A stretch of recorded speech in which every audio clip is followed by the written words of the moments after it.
Good evening. I'd like to call to order the Tuesday, January 14th, Town Council Committee of the Whole. It is 6:36. All councilors are present. Calendar and communications. Councilor Baumgartner. Nothing to report. Councilor Parker. Nothing to report.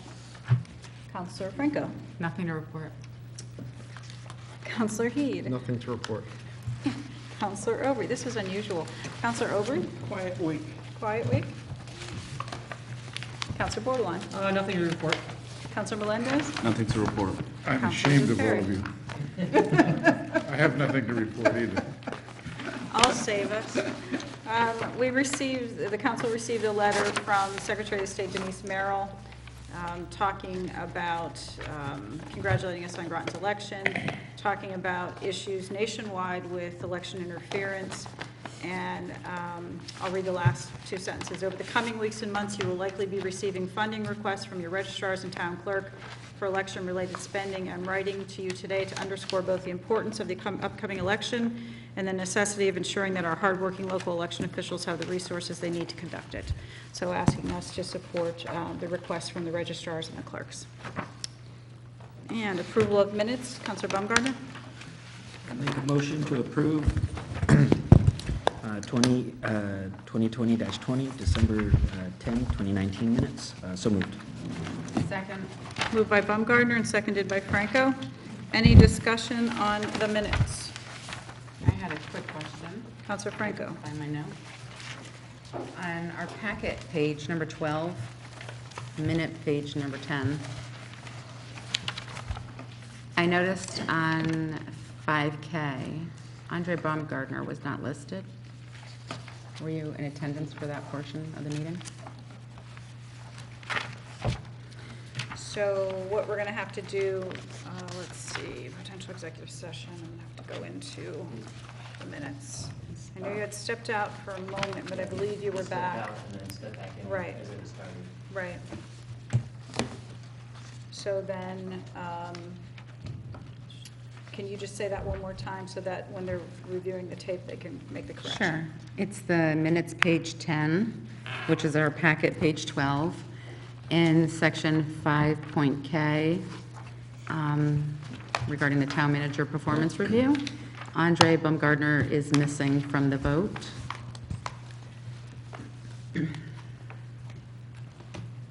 Anyone else? Okay, seeing no further discussion, all those in favor of acceptance of the minutes of December 10th, 2019, please say aye. Aye. Opposed? Abstentions? So moved unanimously. Are you abstaining, sir? Yeah, I wasn't here. Okay, so 8 in favor, 0 opposed, 1 abstention, zip carried. We are on to new business, and this is item 5A, 2020-15 FYE 2019 CAFR, and this is on page 13. And Councilor Parker. I make a motion to recommend a resolution to accept and file the FYE 2019 Comprehensive Annual Financial Report, CAFR, the auditor's reports and management letter. I so move. Second. Moved by Parker and seconded by Franco. Good evening. Good evening. Hello. If you wouldn't mind, please, just introducing yourself for the people watching at home, please. Thank you. I'm City Manager Finance Vanessa Rizzuto, Audit Partner, Bloom Shapiro. Elena Clausen, Audit Manager, Bloom Shapiro. Thank you for using the microphones. That way it's captured for the videotape. We appreciate that. Okay, tonight we're here for the auditors to present the CAFR to you, so I just have a few talking points that I wanted to go over before we start. You should have all received 5 documents. The CAFR, which is the larger bound document, 2 state and federal single audits. They are the blue with the white binders, the auditor's communication letter, and the management letter. And I just wanted to go over why we do this. The charter requires that we provide an annual audit, and as well as state statute requires that we publish a set of full financials within 6 months of the end of the fiscal year. And the CAFR is used to meet both of these requirements.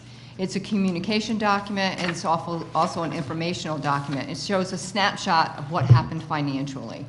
It's used as a tool for investors and creditors, and we prepare the CAFR. This is the 26th year that we have prepared it, and we have received it for the past 25 years. And there's 3 sections to the CAFR.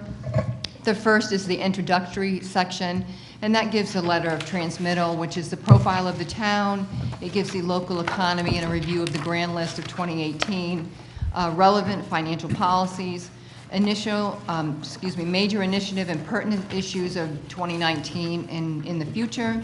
There's a debt discussion. There's a copy of the CAFR award, the org chart, and our principal officials.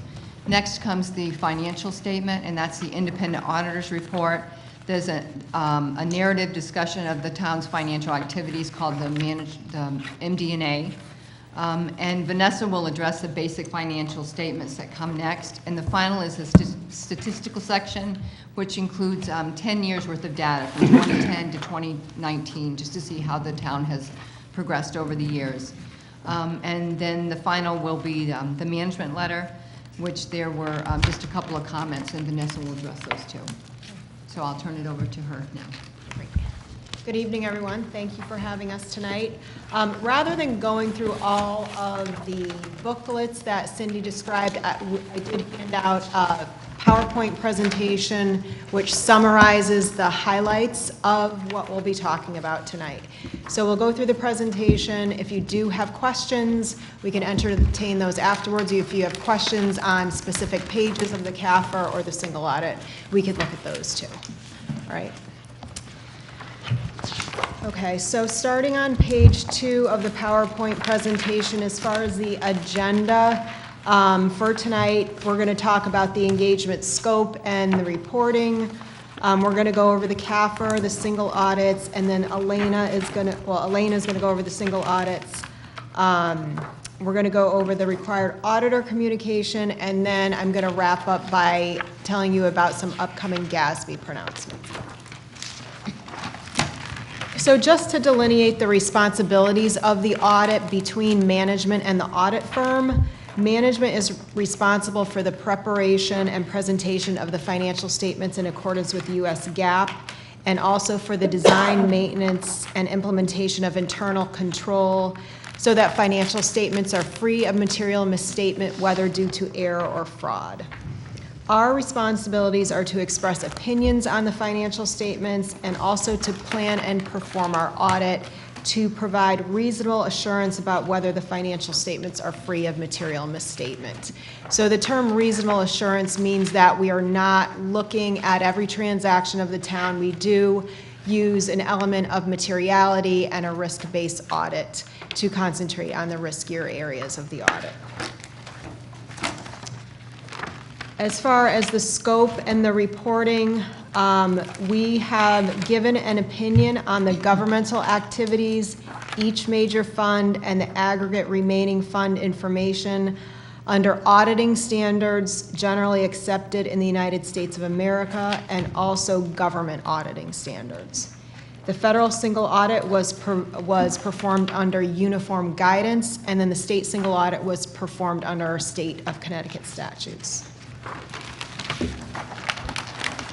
As far as the results, we've issued unmodified opinions on all of the opinion units mentioned in the previous slide of the town of Groton. That's a clean opinion. That's the highest form of an opinion that you can receive. It basically means that everything is fairly stated in accordance with government accounting standards. And we did not find any significant deficiencies or material weaknesses in internal control. Over financial reporting, we do have some comments, best practices that we'll talk about later in the management letter. And I just excerpted some kind of treetop level financial statements starting on page 6, just to kind of talk about last year compared to this year. So on slide 6, you'll see the governmental activities balance sheet 2018 compared to 2019. These are all of the governmental funds of the town aggregated together, so it is really a treetop level. view, as far as the current assets, they did increase from about 59.8 million to 102.2 million. That is due to debt that was issued, so you did have additional cash flowing in. You had a $21.7 million bond anticipation note that was issued during the year, and also a $20 million long-term bond that was issued. So the same reason for the long-term liabilities increasing is the $20 million bond, and then the other liabilities is the, that's where the ban is reported, because it's a short-term liability. So that's the reason for the increase there. So in total, net position for the town went from 140 million to 145 million from 18 to 19. And then on page 7, I excerpted the statement of the governmental funds, changes in fund balance from, I'm sorry for interrupting you. I notice we have a restricted and unrestricted net position. What do you mean by restricted and unrestricted? So that means that the monies are restricted for a specific purpose. I will look later to find out what that purpose is. I believe it might be for purposes of trust. You might have a outside trust that you have to use those assets for. And unrestricted is a negative figure. And So what the reason why that is negative is because basically of the first calculation, the net position invested in capital assets. So the way that we calculate the net position, net investment in capital assets, the 158,734,000, that represents the capital assets of the town, less the accumulated depreciation, less any debt that is outstanding that was issued for those capital assets. So that's really the first calculation. So net position is 145 million, 158 million is invested in capital assets, 344,000 is restricted, so then the remaining amount is a negative 13 million. Thank you. Okay, so on page 7 are the major funds of the town, the general fund and the capital improvements fund. In the third column, entitled non-major governmental funds, these are the rest of the smaller, if you will, funds aggregated together into this column. So I'm going to concentrate on the results towards the bottom of the page. For all of your governmental funds, in the last column, fund balance increased $11.2 million. General fund increased 5.7, capital improvements fund increased 5.2, and that you did have debt issued in that fund. So in governmental accounting, when you issue long-term debt, it's actually counted as revenue. So you'll see the issuance of bonds of the 20 million just above the change in fund balance amount. Along with that issuance of debt, there was a bond premium of 969,000, which added to the surplus in that fund. And then the non-major governmental fund surplus was 204,000.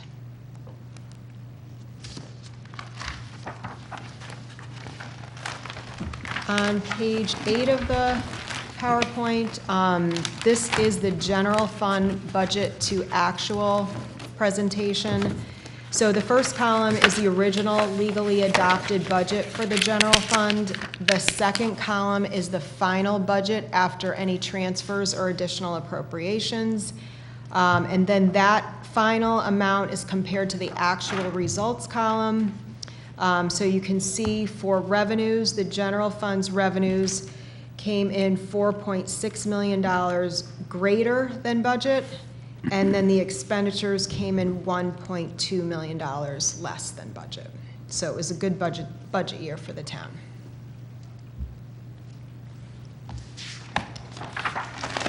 And then the last set of financial statements are your trust funds. So you have set aside monies in a pension trust fund to pay for future benefits, future pension benefits, and monies in an OPEB trust fund to pay for future other post-employment benefits for retirees, health benefits.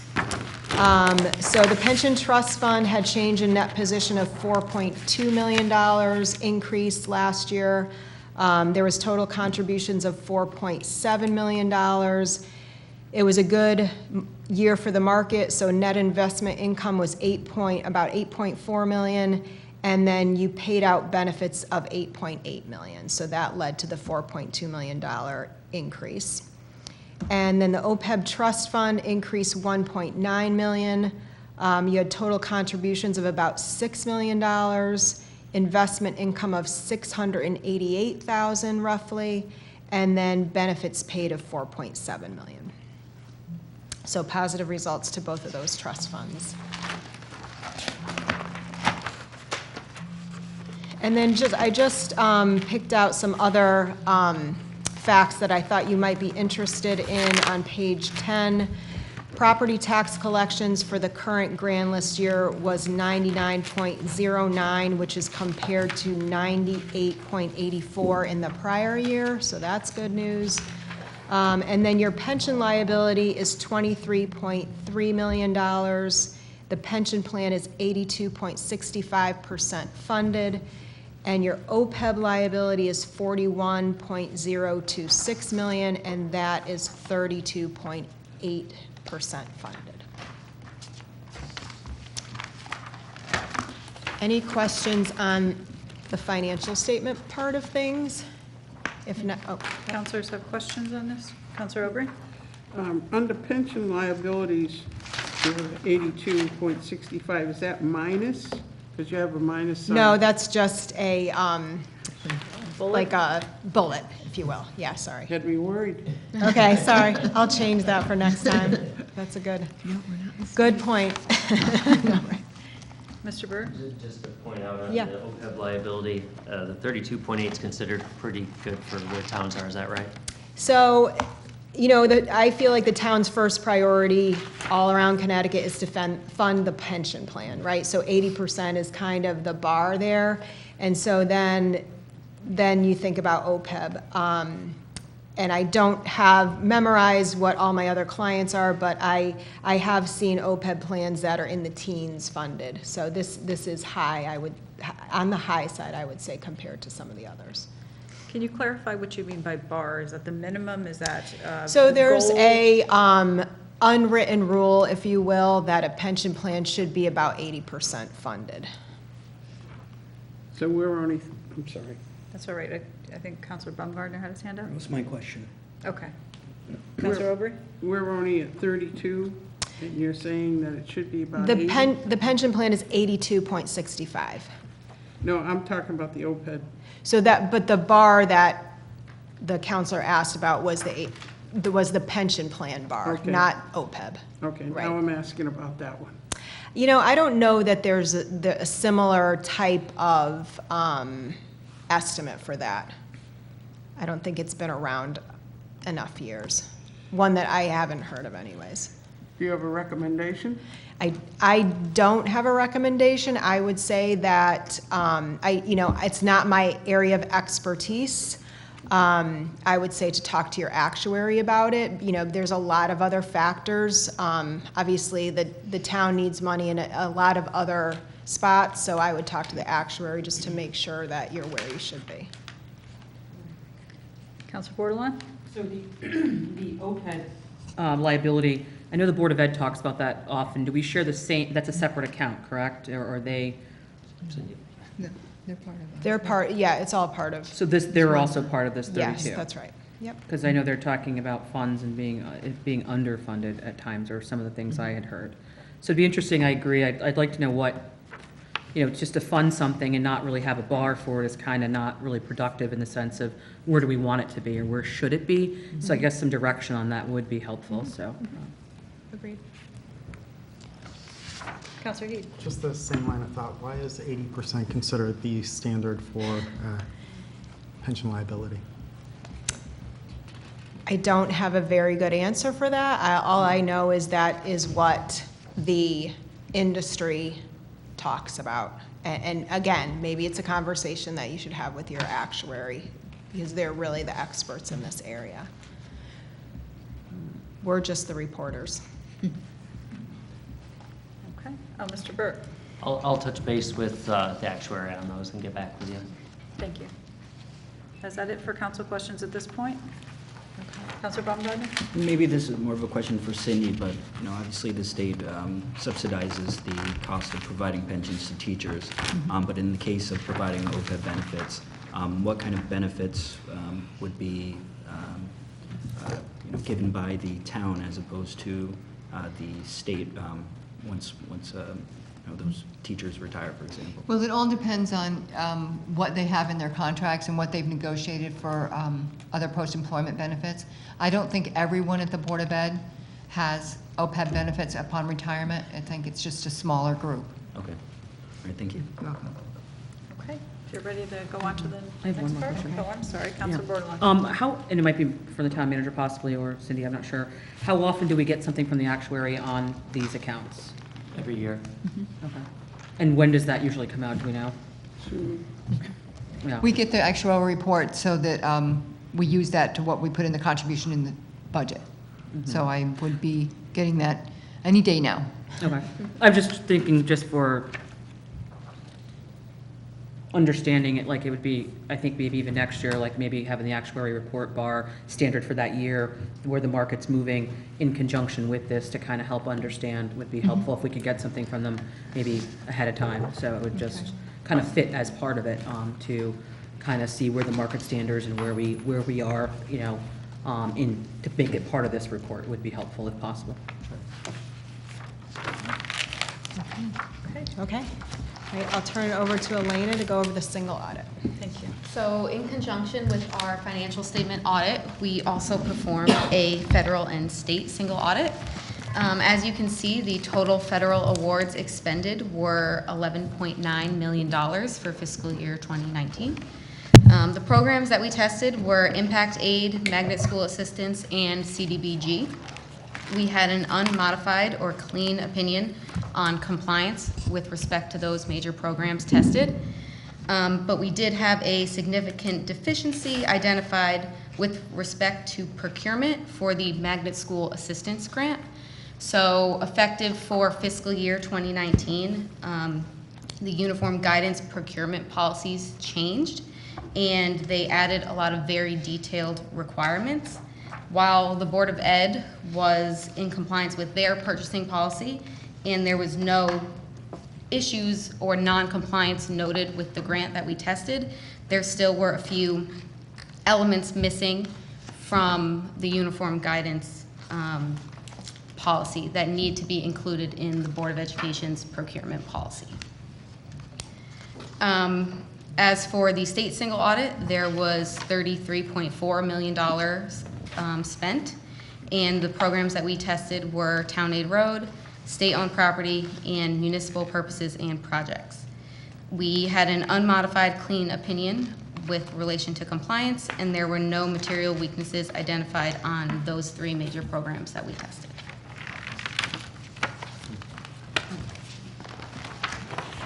Can you speak a little more to the Magnet School? If we could possibly get a report about that as well, just what was missing and where does it need to be?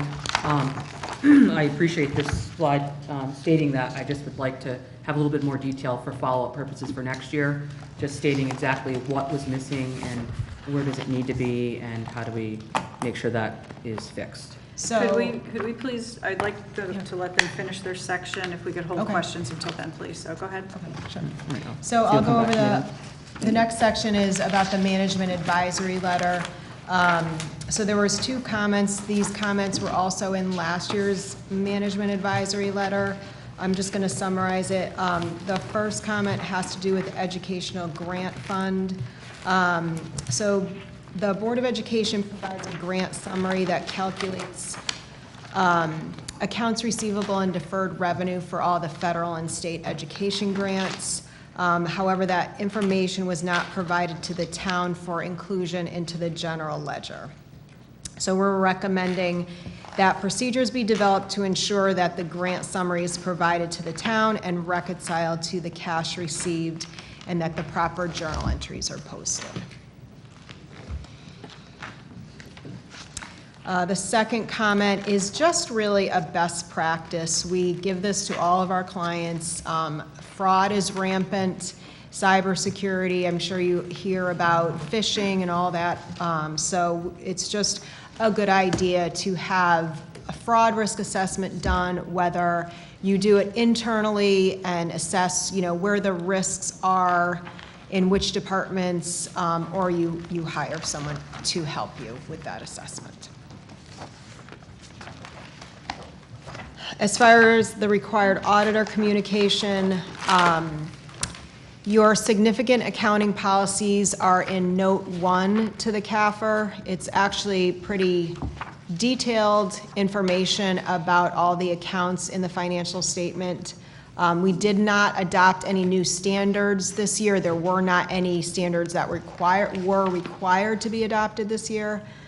And then we're also required to talk to you about the various significant estimates that are in your financial statement. Every financial statement has estimates. We're just kind of required to call them out.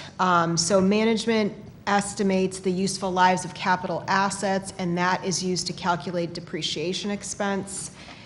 Management also estimates the allowance for uncollectible receivables based upon the history of the collections.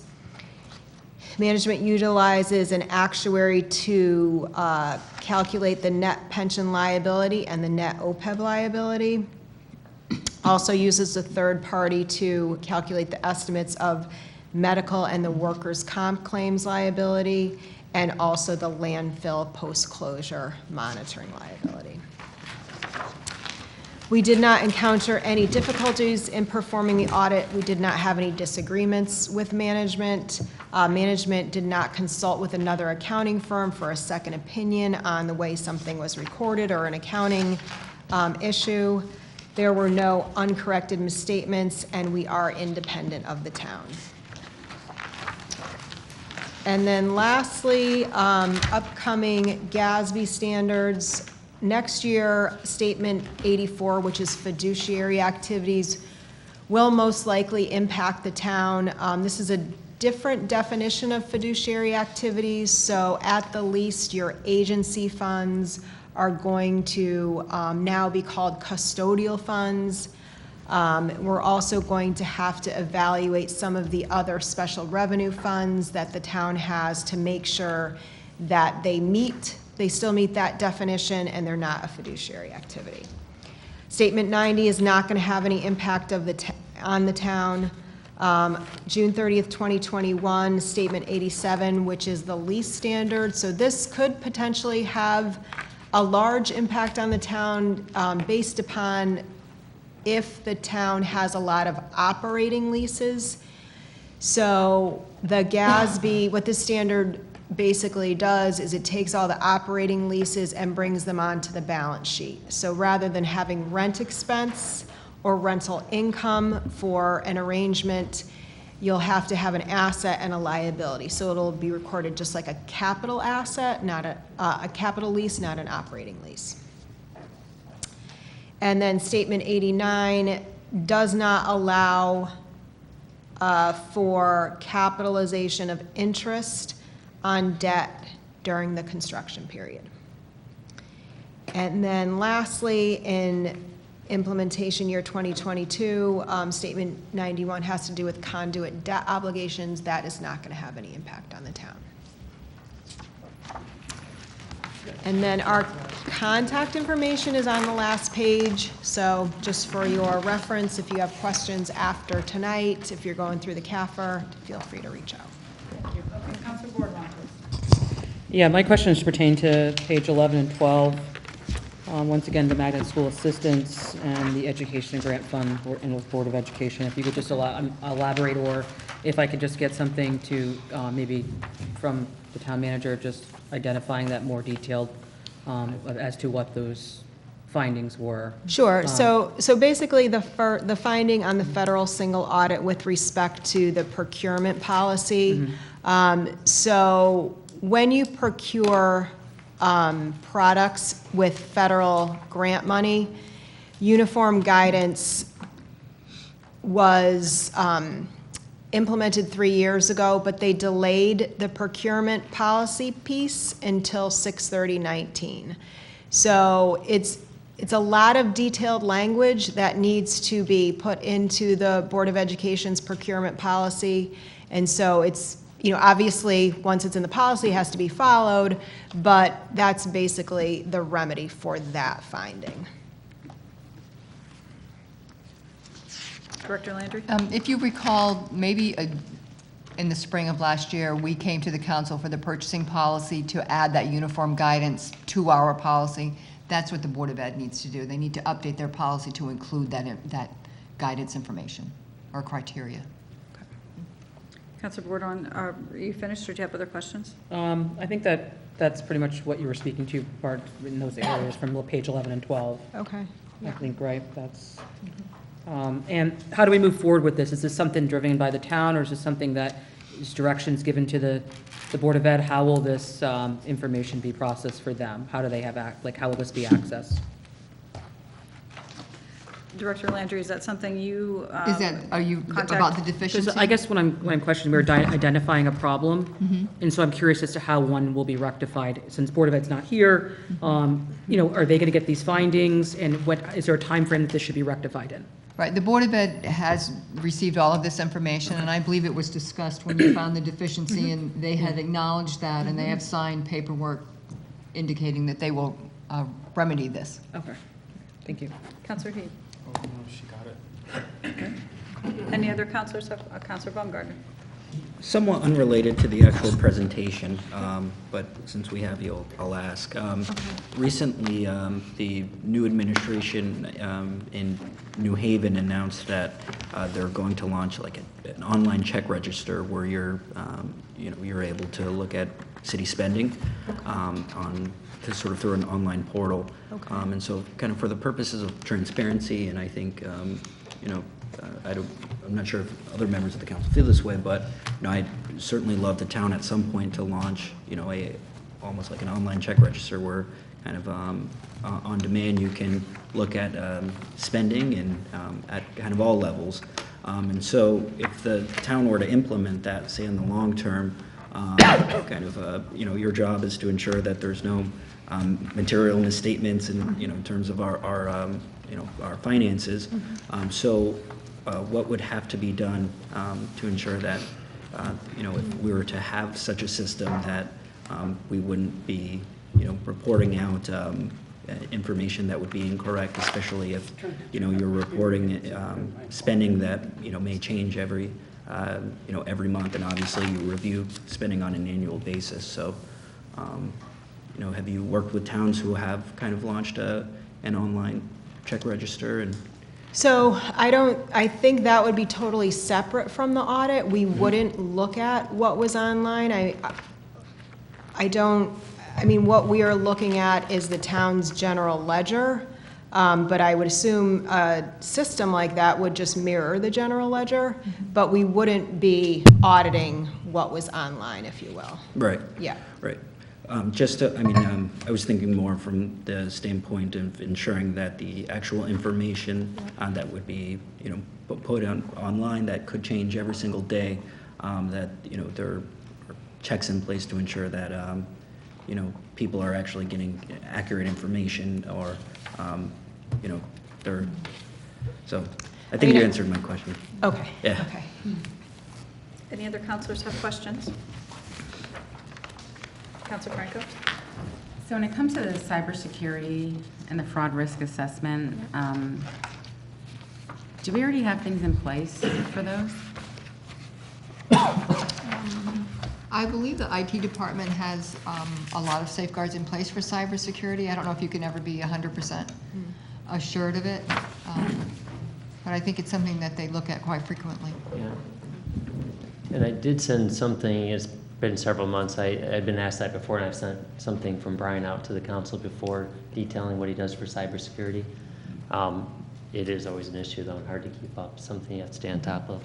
I know a couple times you've received things portraying to be emails from me asking for, for money to be moved or access to my accounts. And then, is the staff also provided with training on this?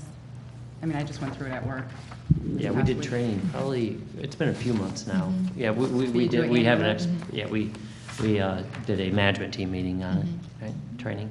Management, so then it trickles down to staff, though? Right, and it was all the non-union employees at the management team meeting that I believe that was that management team, wasn't it, that we had the cybersecurity? I think that was. Yep. Yeah. Yep. And can I just, And our police do keep someone who goes to all the extra trainings, that keeps on top of all that, so. all right, and then the educational grant fund, and I'm reading it here from the letter. Yep. And so it's notating here that the revenue received in the governmental fund should be recognized when earned. Were they recognizing it when it was earned? Or was there a discrepancy from when they were recognizing it? Or is it just simply, were they doing it properly, and they just don't have the wording in their policy? I think it's just a matter of providing the information to the town, is that right? Yes, okay, yep. So they might have received it, but they didn't notify the town that it was received, and, I think it's just it's a worksheet that records the receivables and the deferred revenue, meaning, and that's, I guess, the reference to revenues being received when they're earned. So there's an adjustment that needs to be made with each grant at the end of the year to bring it to an accrual basis. That spreadsheet needs to be given to the town. I think that we need to work with the Board of Ed. I know that they prepare the spreadsheet, but it's not exactly what our office would need just to book an entry. So there needs to be some tweaking to that spreadsheet and not just populating it with numbers. So I think we just need to work with the Board of Ed on what additional information they need to provide us. all right, so I'm just gonna actually zero in on the part where it says recognized when earned. Are they actually telling you when it is earned? Is that proper? I mean, are they properly telling you when it's earned? I think they are. It's just a matter of when they have a grant and they have expenditures, and either they have money that came in that they haven't spent, or they have money that's due to them. So it's in that between whether it's a deferred revenue or it's an accounts receivable. We need to work out, rather than just telling us, we have this grant, this is the revenue, and this is the expenditures. We need to work out the difference between whether it's a receivable or whether it's deferred revenue. Whether they have money a state grant they haven't yet fully expended, or they have expended it and we are waiting on money to be paid to us. That's the part the journal entry that we need to do on the accounting side here. All right. So I think it's just really something that we need to work out between the Board of Ed to just tweak what's being done already. If your concern is that they're not reporting grants, that's not No, the concern. that's No, I just wanted to know that they're okay. reporting them in the proper, when they're earned. Right, right. That's what, because that's what's important. It goes from a different year, depending on when it's earned. Yep. Because, all of the money all of the cash flows into the town. So we see it coming in and we credit the proper revenue. But they have the expenditure side of it, so that's where we need to work out the two together. Yep. So, okay, so the expenditures as well. Thank you. So just to clarify then, the Board of Ed is doing what they're supposed to be doing as far as their accounting. The problem lies in them communicating what they're doing to you? That's where we need to work on that a little bit more. Okay. And that's between you and the finance director for the Board of Ed to work out? Okay, very good. Any other counselors? Counselor Bordelon? So, thank you. Thanks for the presentation. It's awesome to have, get this PowerPoint. Okay. Last year, was this an identified problem as well? As I was not on the board, on the town council then, so I was just curious, was that a finding in last year's report? The two, the federal single audit finding, no, that's Okay. new this year, but the management letter, these are both repeated this year. So the educational grant fund comment was in last year's management letter. Okay. And was there any effort to correct this last year in some type of joint collaboration with the Board of Ed, or, I mean, I'm just curious because I think we should address it since it's been there for quite some time. Moving forward, I mean, if something's identified, I think it should be, we shouldn't be waiting another whole year.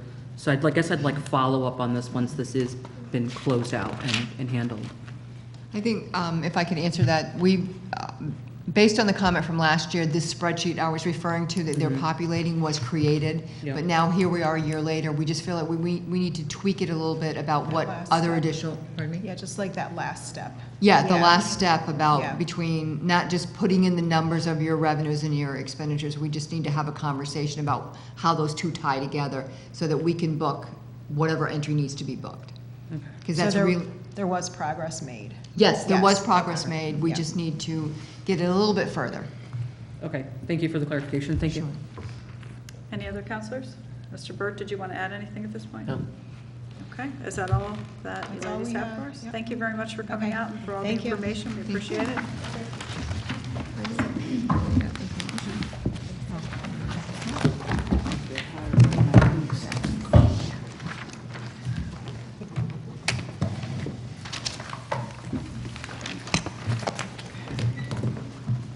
So we have a motion on the floor to recommend the resolution to accept and file the FYE 2019 Comprehensive Annual Financial Report. It's been moved and seconded. Any further discussion on the motion?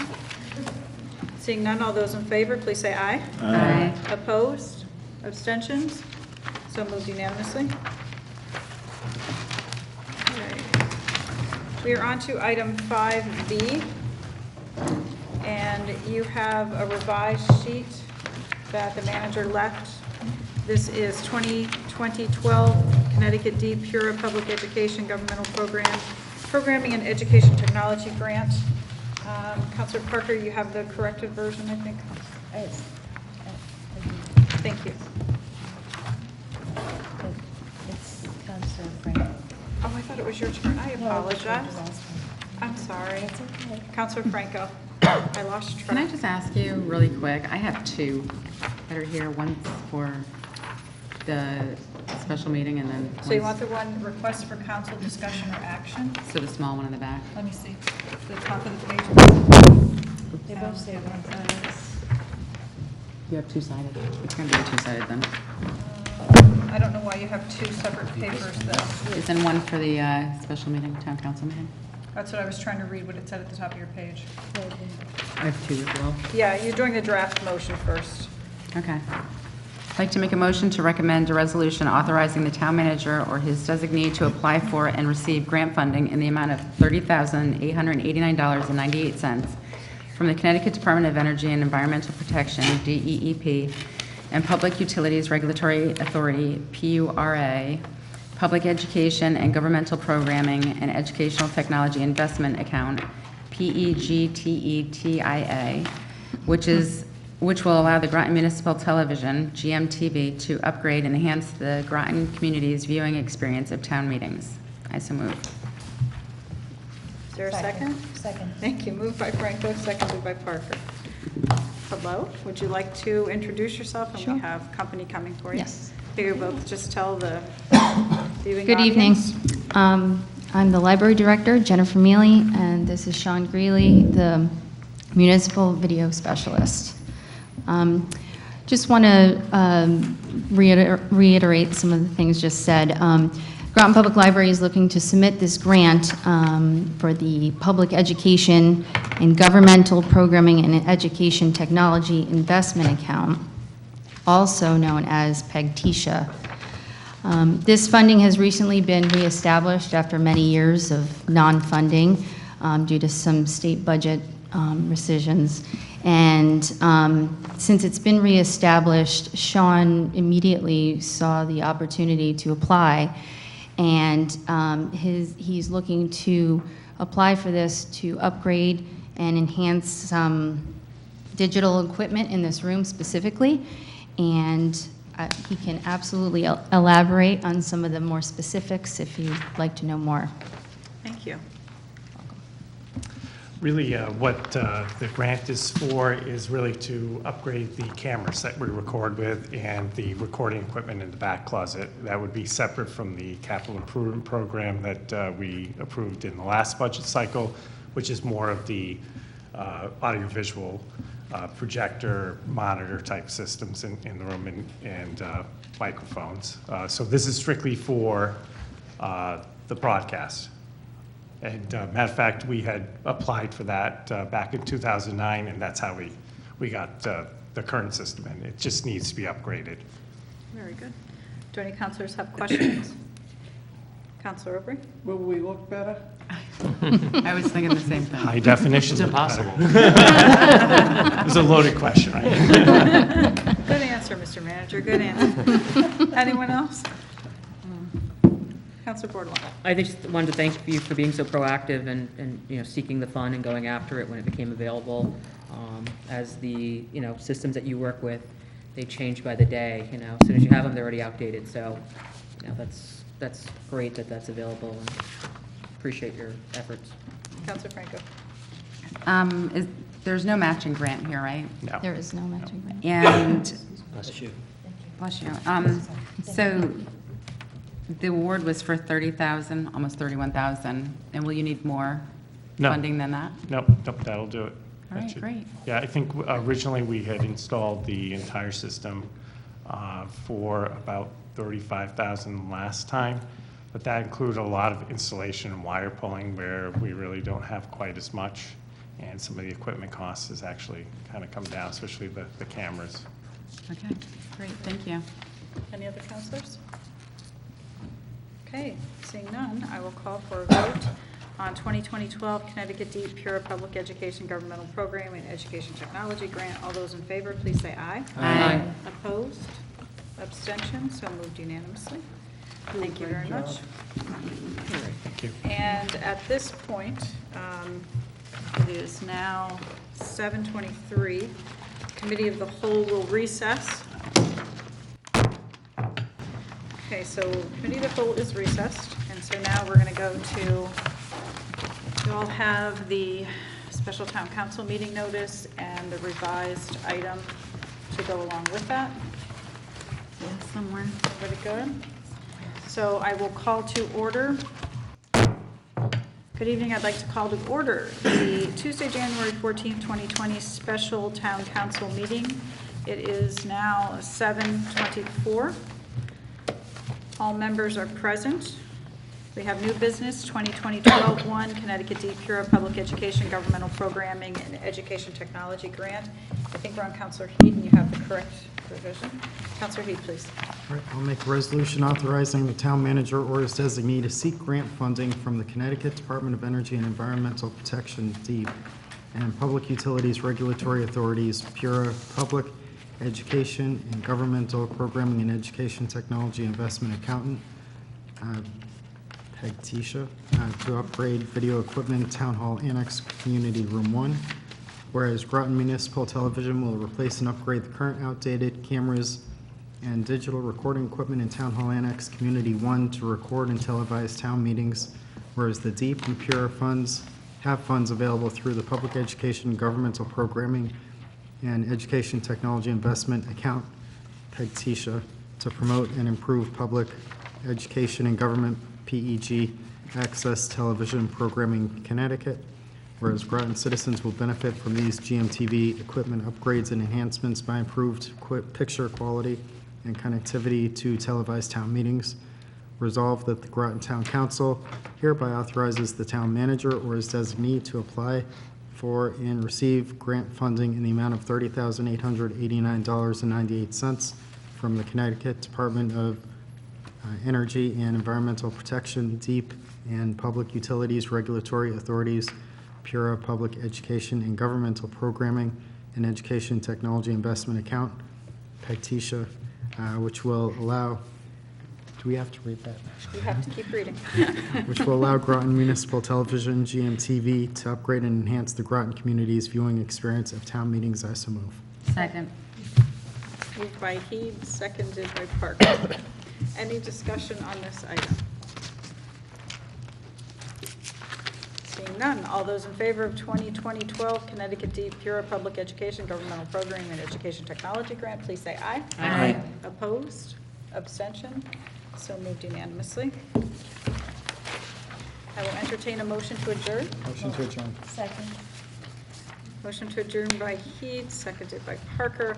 All those in favor of adjournment, please say aye. Aye. Opposed? Abstention? So moved unanimously. We are adjourned for the special council meeting at 7:26. All right. And we are back from recess. Give me 1 second, please.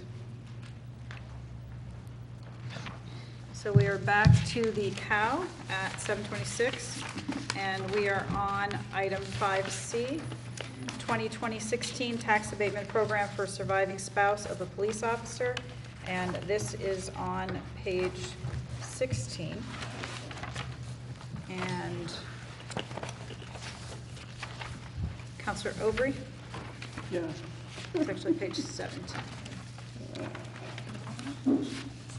So you said 16? The motion is on 17. Thank you very much.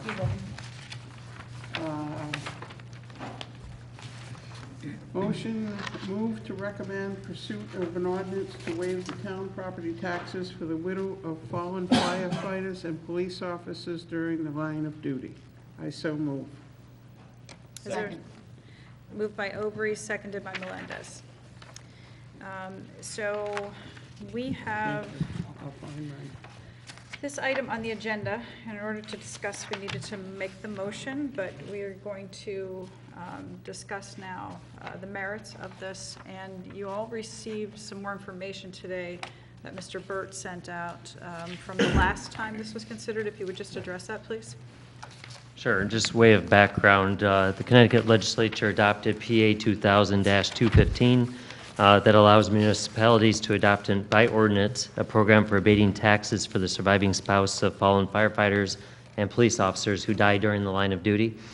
We received a request from Mrs. Fran Snyder, widow of a City of Groton police officer who was killed in the line of duty, to have the town adopt an ordinance as referenced above. She currently lives in the City of Groton and receives the tax benefit for the city taxes, not for the town, but is moving to another location in the town outside of the city limits. Just as way of background further, Mary Gardner, our town assessor, did check with the Mystic Fire District, and as of yet, they do not have an ordinance waiving the taxes for the fire district. She did check on that. This was taken up once before by the council back in 2011. The council at that time did not take any action on it. At that time, Chuck Stevens, the chair of our BAA, our assessment board, had submitted a letter of some things for the council to consider. I sent that to this council just for review. And I was asked immediately before this meeting if I have a copy of the city ordinance. I did not. I do now. But no one's had time to see that yet, but I do have a copy available now if somebody wants to take it for future reference. So. Okay, so to clarify, the town has never provided tax relief. Correct. Ms. Snyder was receiving relief from her fire district, which happened to be the City of Groton. She's switching fire districts, so therefore, if everything were to stay the same, it would fall on the Mystic Fire District to provide her relief, but she's asking for the town to take up something completely new? Correct. Okay. I'm sorry, what was that, Esty, you said? She's asking for the town to take up something new that we've never had before, which is an abatement of the town taxes rather than just the fire district taxes, which is what she is receiving in the city where she lives currently. And each of you should have that email she had sent to me that I had previously forwarded to the council, and I've printed out today, just so you have that on hand. Okay, is there discussion? There's a lot of discussion. Okay, so we'll start. Councilor Zepari, Councilor Bordelon, Councilor Aubry. First of all, I'm concerned about fallen in the line of duty. As we know, there is there's a heart and hypertension statute that requires that any high blood pressure or heart disease for police and firemen be considered a line of duty injury. So any fireman that has a heart attack, then his surviving spouse would be exempted from taxes. So I think we ought to define that, what was meant by the line of duty.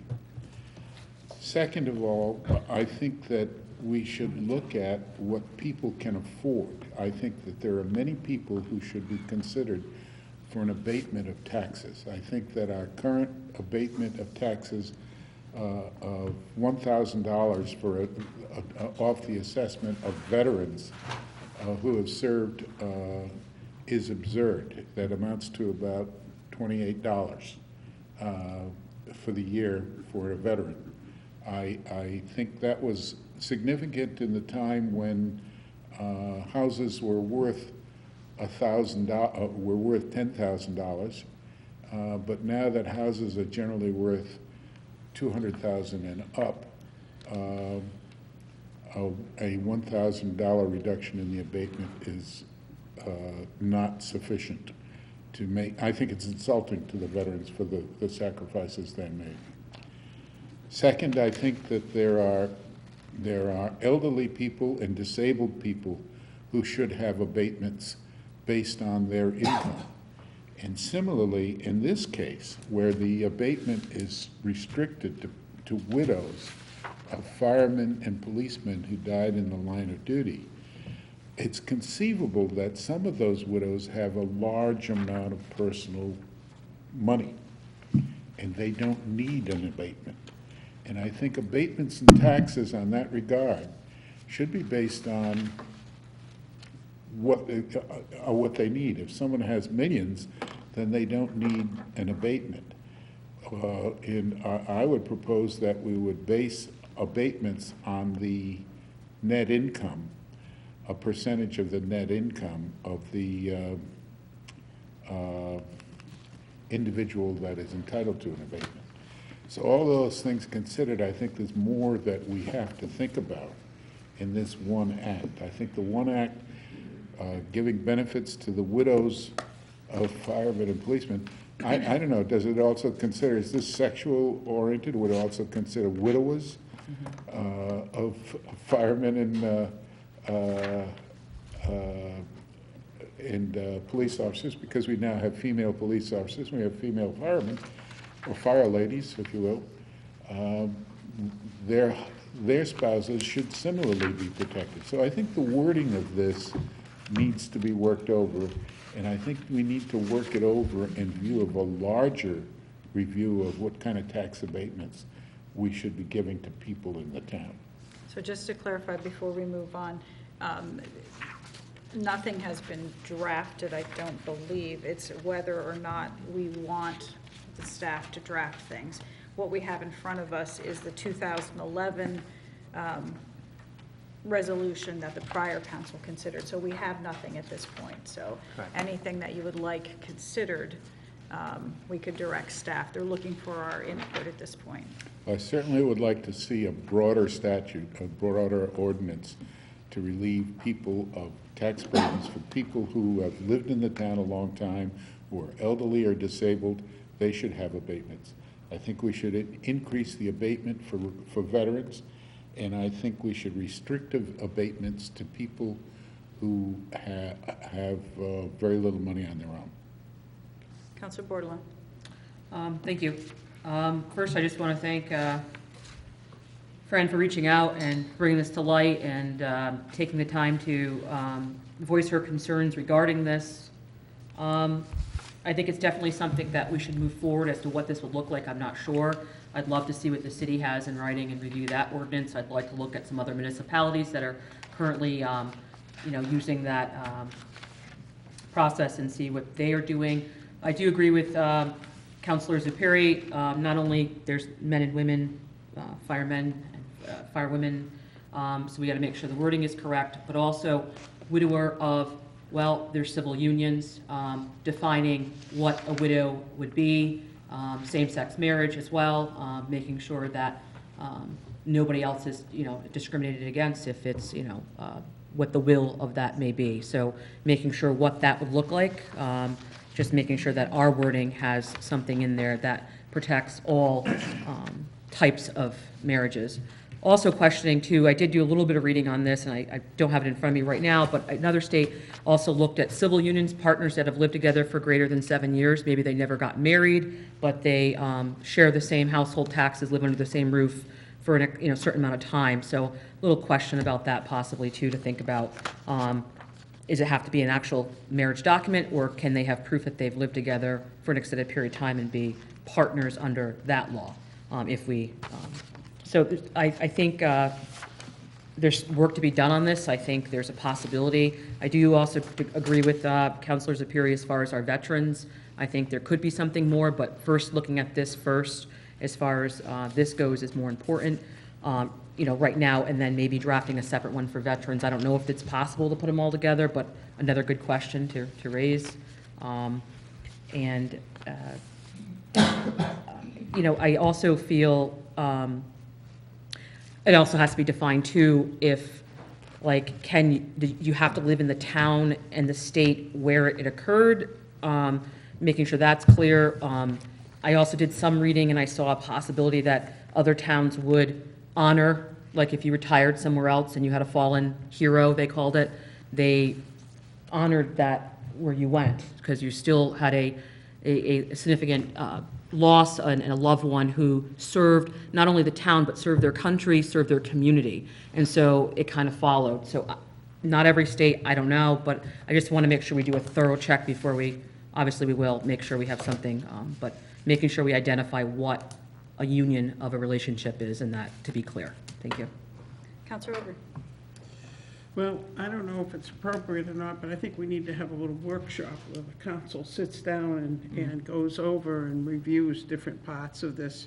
I think it's a shame that it dropped through the cracks in 2011.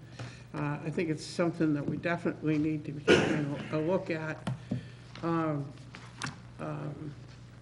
I think we've been brought to task to do a better job with this particular thing. And I think would be best done at a workshop where we could really ask the appropriate questions, have the answers we need, and come up with a better idea. Councilor Heath. Thank you. Yeah, I want to urge caution when talking about giving abatements to this person or that person. I mean, at the end of the day, we can't give an abatement to everybody for some reason. So to to whatever it is, mimic or sound out what Councilor Aubrey is saying. I forget how to say that. I think a workshop or looking deeper into this issue would be important so that we're educated and we can make a better decision in terms of who should get an abatement, how much it should be, something more of a comprehensive approach than just responding to a single request is justified as it may be. But I did want to ask and make sure that Charles Stevens' letter is put into the minutes, because he raises lots of interesting points on how to think about this, the kinds of questions to ask. And I won't read it right now, but as long as it's in the minutes. So the letter was received, just for the people taking care of the minutes, it was received December 6, 2000 by the Town of Groton Director of Finance from Charles E. Stevens, who resided in Mystic at the time. And it is referring to public hearing on ordinance to establish tax abatement program for surviving spouse of a police officer or firefighter. In 2000. Mm-hmm. Do you have anything else, Councilor Hughes? Well, one of the questions that he raises is pretty interesting in terms of, are we properly providing the proper benefits to our police officers and firefighters and their spouses already? So what are we doing right now? So I think that should be addressed. I agree with Councilor Heed as far as that. That's on paragraph 4 on the first page of Mr. Stevens' letter. And that, to me, is key. If that protection already exists and the financial needs of any surviving family members is assured, then why is an additional program for tax abatement needed? So are we taking care of the surviving spouses already? Councilor Franco. Just to I'm sorry. just to point out that this would also include firefighters, and it might not be under us. It'd be, it could be police not under us. It could be fire under different, so it's not all going to be apples to apples. Correct, thank you. Thank you for clarifying that. Counselor Franco? So, when I read this and all the information that came along with it, I have more questions than clarity. And there's been a lot brought up, but I would like to see maybe what the city has as the ordinance. And you're saying it's just the fire district, it's not the town, so they don't have tax abatement on their home or cars, it's the Right. fire district tax. Correct. Well, And then, so, I don't think I'm ready to move forward with any kind of decision at all, simply because there's so many questions that I have, and that I think I need to send these questions maybe to Mr. Burt and have some answers gathered. As discussed, would it just cover Groton Town? Would it cover the city? Would it cover Groton Long Point? As another ordinance that just recently came through here, it just covered town. And would we cover people that that have fallen in other towns, like heroes that maybe have fallen in other towns?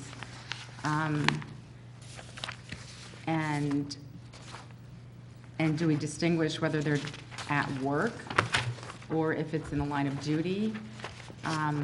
Do we worry about if there's a remarriage? Is there a cap on an abatement?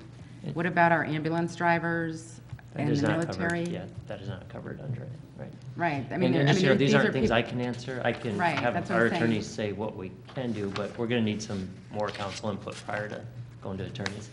And just to also mention, we're entering budget season, so this might take a little Right. while for us to work Right. through, right?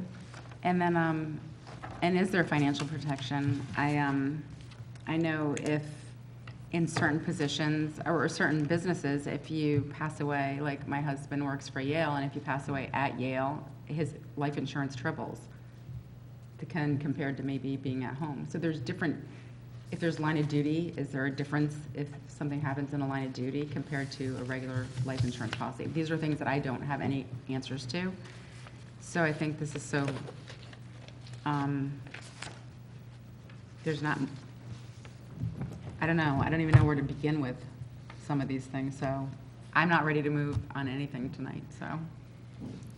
Thank you. So from what I'm hearing, I don't think any of us are prepared on this, so I would ask that we delay action on this to a future COW, and that would give everybody a chance to read everything that we have and to get some questions answered. Perhaps we can send our questions to the manager, and then he can work on reaching out to people, if you don't mind, please. Yes, I was gonna suggest that. If you can, yeah, take some time, look it over, and then send me your list so I know I have a complete list. Very good. Is that acceptable to everybody? Councilor Aubrey wanted to speak. Councilor I Aubrey. just wanted to mention, this one's maybe a little bit easier because there is no fire district tax in the city. You have a city tax, but it's not separated. So if they can, they can say, okay, we're not going to collect any taxes, and it takes care of everything. In the town, you have the town tax, and then you have the fire district tax. So that has to be approached differently also. So, And this would not affect fire district taxes, it would only be our taxes. right, I understand Yeah, that, we would John. need I'm to just trying to clarify that, make yeah. the point that it's different in the city versus here. Right. Their firemen are all paid firemen, and they work for the city. Councilor Heath. Just to clarify on that, the town tax applies to everybody in town, even people in the city. The city tax is an It additional would apply to tax. everywhere. Right. Groton, Long Point, city, everywhere. Correct. So then, do we want to specify a time period when we're going to come back to this? Or do you just I'd like to see prefer the list of questions organically? first, Okay. yeah, and then we'll, All right, very good. So then, I would just ask if everybody, please make a note if you have questions on this after you've had a chance to read everything, please get them to the manager promptly, and then he can start doing what he needs to do. Counselor Zepari had his hand up. I think the abatement should be limited to their primary residence and not to any additional property that they own, such as, a shopping plaza or something else that's not related to their living condition. Correct. Maybe related to their livelihood, but not their living condition. Thank you. All right, so then we're going to, Counselor Baumgartner? And for the purposes of equity, I think it's also important to highlight that some surviving spouses may not be homeowners. Many of them may rent properties, and I think that's a very valuable part of the discussion to have, is to, to consider whether or not we could even, if we're going to go that route, to see if there could be a rental rebate program of sorts that. There can't be through this mechanism. Yeah. And I don't know, pretty much you have to have something to allow you to do any kind of discounting, but we can talk about that later. That'd be a separate thing. Thank you. Many of the things you've raised are in Mr. Stevens' letter that he wrote back in 2000, so I highly suggest you get to that. So, okay, so we're agreeing that we're going to hold off on this for now. Very good, thank you.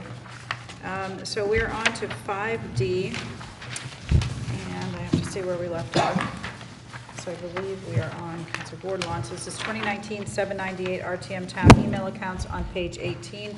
No motion has been made, so we don't need to have anything read at this point. So we're discussing the option of assigning town email accounts to RTM members.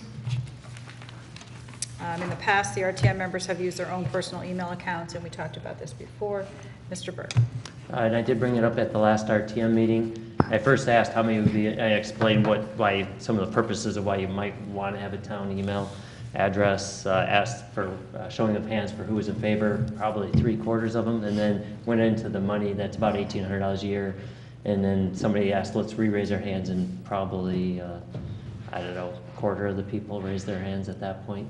So people were in favor if it was free, but not if it was going to cost. But what you could also do is look at, well, those who want it could get one, and those who don't. There's obviously an in-between.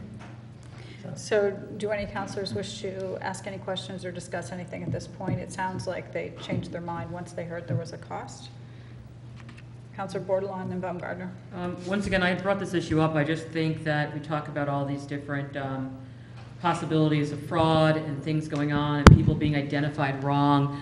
We have nothing that currently states that I couldn't have changed my email as an RTM member 10 times if I wanted. I could have been P. Bordelon at RTM whatever, and I could have canceled that one and added another one.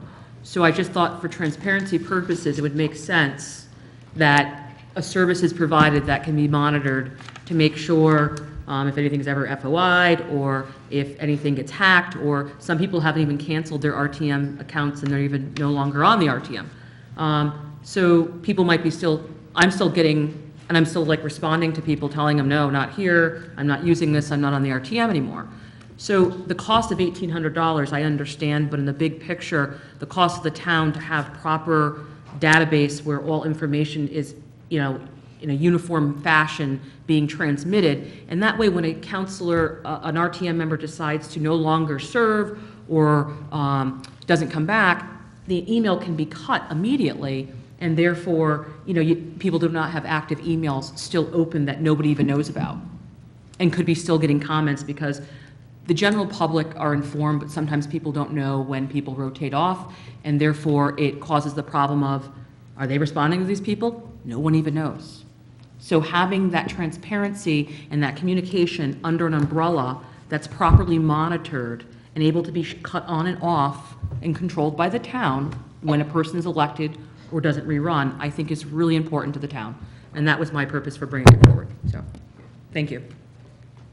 Councilor Baumgartner changed his mind on speaking, so we're good. I don't see any other hands. Is there anyone else who wishes to speak? Okay, so at this point, it doesn't look like anybody wants to move forward. Okay, so we're going to take no action on this item at this point. We are on to 5E, 2020-18 Town Council 824 referral. This is page 18. No motion has been made in advance of this. Oh, that's the wrong one. I'm sorry. I apologize. So we are on to 2020-18 Town Council 824 referrals, page 19, Councilor Bordelon. A motion to recommend a resolution referring the sale of Colonel Ledyard, Groton Heights and Pleasant Valley school properties to the Planning and Zoning Commission pursuant of the CGS section 8-24. I so move. Second. Moved by Bordelon, seconded by Franco. Any discussion on this item? Councilor Perry. I'm concerned that it looks like we're passing off the right to make the sale to the planning commission. I don't think that's what we're doing, but it's not clear here. We're asking the planning commission, I think we are asking the planning commission to begin the marketing process. But as far as any sale is concerned, I think as elected officials representing the town, we should make the final decision regarding the disposition of property that the town owns. So I don't want this to imply in any way that we're abdicating that responsibility. Mr. Burt, would you like to explain what this resolution Sure. does? Part of the state law is that each municipal property sale has to go through the planning commission just to verify it's in compliance with the POCD, the Plan of Conservation and Development. That's all they'd be doing. We've done it on some other properties. It doesn't change anything that the council will be doing. It's just part of the required process, so it's just kind of a standard step.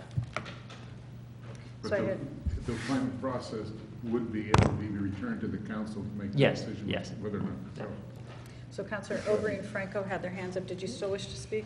Yeah, I just wanted to say to Joe that there's a, I guess you'd call it a program that's in process. When they put out their, what do they call it? What's the initials? RFP. Thank you. At that point, you get people that come in, have an interest, they put in what they might be interested in doing with the property. It's reviewed by a committee. And it's also reviewed at that time with permission to go to planning and zoning. It comes back to the committee that's working on it, and then the committee will bring that presentation to the council. The council makes the final decisions on everything, just like we did with, which one's not here?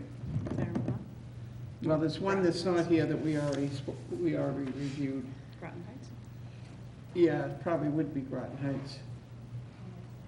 And part of what John Reiner's intent is let's not go through that entire process and then have the planning commission say this is not suitable for development. Let's just find it out up front. So. Councilor Franco? So as I read this, and I noticed it says here in part as the requirement from CGS 8-24 referral, and these properties are all in different places in their marketing and part of the sales agreement there. My question is, in the timeline, are we behind on some of these maybe, that they should have went sooner? Like, we're in Groton Heights, I mean, we have an MOU, and we're close to basically wrapping up on that, and why are we now sending it? There's no set time when we've done them in the past, according to John, but it's not expected to be, when they read it, it's clearly in line with the POCD, so it shouldn't be a problem, but we want, I would like to have these done early in the process for now. Right, because the way I'm reading this, it seems like somebody was like, oh, we need to send that over there. We sort of dropped that part of it. See, often what happens is the town council, when you're selling property, like what we did at the Knowing Gardens, is they basically make part of that final motion, to send it to the planning commission. So yes, the thinking now is let's not do that, let's do it early on, so. Yeah, because I would say we should try and do this earlier in the process. Agreed. So if things pop up, we can take care of it then instead of now. And then when it does get to the planning and zoning, and what exactly are they going to do? My understanding is they check it into against the what's in the plan of conservation and development, what's in the future planning for that site. Does it fall in the guidelines of the plan? So it's just looking at compliance with the plan. And what if they're not in compliance with the plan? I believe with an 824, let's say which happened in Knowing Gardens, I think they recommended against one of those sales. It takes, don't hold me to this, I believe it's a 2/3 or something. John, is it 2/3 if to override I believe it's a 2/3 to override the planning commission recommendation. Yes, Mr. Reiner. All right, yeah, so why don't we do this earlier? I think that's a good idea. Thanks. Councilor Bordelon and then Aubrey? Yeah, I agree with Councilor Franco, just like with having it sooner. Also, it would just seem to me with the new did we just rewrite everything, that this would be just kind of, I mean, I'm not 100% sure, but a little redundant in the sense that wouldn't this just be part of the process already in the write-up that would just be understood that this would happen as part of the process versus having to make a motion and make this extra step and then put all these schools in there all at once? Couldn't that have been written into the like, you know, the planning and zoning packet or? Those are the zoning regulations, but the state requires this specific step to take place. Oh, yeah, it just seems that it should come sooner, though. I agree, yeah. Counselor Aubry. I'm just wondering though about Groton Heights. We don't control the zoning on that, and the zoning has been a change to accommodate. Because though we're selling our piece of property, it still goes through our planning commission. Mr. Reiner decided to come up. Because that's just the state, in order for the town to sell any of their property, it has to go through this process. Mr. Reiner. Good evening, John Reiner, Director of Planning and Development. So really all this is we're just checking for general consistency with the plan of conservation and development. We're not really getting into the zoning, it's not a zoning check. And in the instance of Groton Heights or Colonel Ledyard being located within the city, we would just look, is it generally consistent with what our plan of conservation and development is doing? And this is a requirement, a state law requirement, that we have to send these 824 referrals through. When it's done, it really varies in the process. We just wanted to get ahead of it now, and we thought it would be a good check, just again, putting this on people's radar. Very good. Any other counselors? Okay. Seeing none, all those in favor of recommending resolution on item 2020-18, Town Council 824 referrals, please say aye. Aye. Opposed? Abstentions? So moved unanimously. Thank you. All right. So we're on page 20, 2019, 786 Balfour Beatty tax issue. And would you read this, Councilor? Can I ask a question first? Yes. We have two potential executive sessions here. Will we be back on television, or is that it? Is there, there may be other business. Do any counselors have other business? We're not taking it up now. Just if you wish to give notice right now that there is other business, we can keep the videographer standing by. Doesn't look like there's any other business then. Okay. All right, so. I have a question. Yes. Just for the record, I'd just like to state my concern with that again. If there is, it feels very rushed towards the end, so if we plan this agenda ahead of time, which we have, it would make more sense to make sure that we maybe move on the agenda, if we can, other business up so that people don't feel rushed or put on the spot to produce that. So if we're going to executive session, that way the videographer can leave. So I know this has happened a couple times. So once again, does anyone have any other business? Okay, so then we're good. Yes. Just a point, I think our rules actually state what order these come in, so you'd have to override the rules. I can't change that. Correct, we'd have to suspend Plus, rules. the way the software is set up, you'd have to. All right, so if someone wanted to speak, we'd have to suspend the rules and then speak and then go into So would you exec. like the videographer to stay? You're not answering my question. I was just speaking and saying, if we wanted to in future, to just clarify, if we wanted to speak, we'd have to suspend the rules and move it up and then go into executive session? Is that If correct? you wanted to have other business, which is not specified on the agenda, Correct. and you wanted to move that somewhere else in Right. the agenda, you would have to suspend rules to move it up into the prior section, which is Okay. what Mr. Burt just said to you. I'm just clarifying for future. So right now, Thank we're you. going to go into executive session. Counselor Heed, would you please read that motion? I hereby move that the members of the Town Council Committee of the Whole, along with the Town Manager, John Burt, Finance Director Cindy Landry, Assessor Mary Gardner, Planning Director John Reiner, Economic Development Manager Paige Bronk, and Attorney Eric Callahan, go into executive session pursuant to General Statute, Section 1-206E, for the purpose of discussing a matter which would result in the disclosure of public records or the information contained therein described, that being an attorney-client communication involving taxation of Balfour Beatty, I so move. Second. Moved by Heed and seconded by Baumgartner. Any discussion on the motion? Seeing none, all those in favor of going into executive session for the purposes stated, please say aye. Aye. Opposed? Abstentions? So moved unanimously. We are in executive session at 8 o'clock.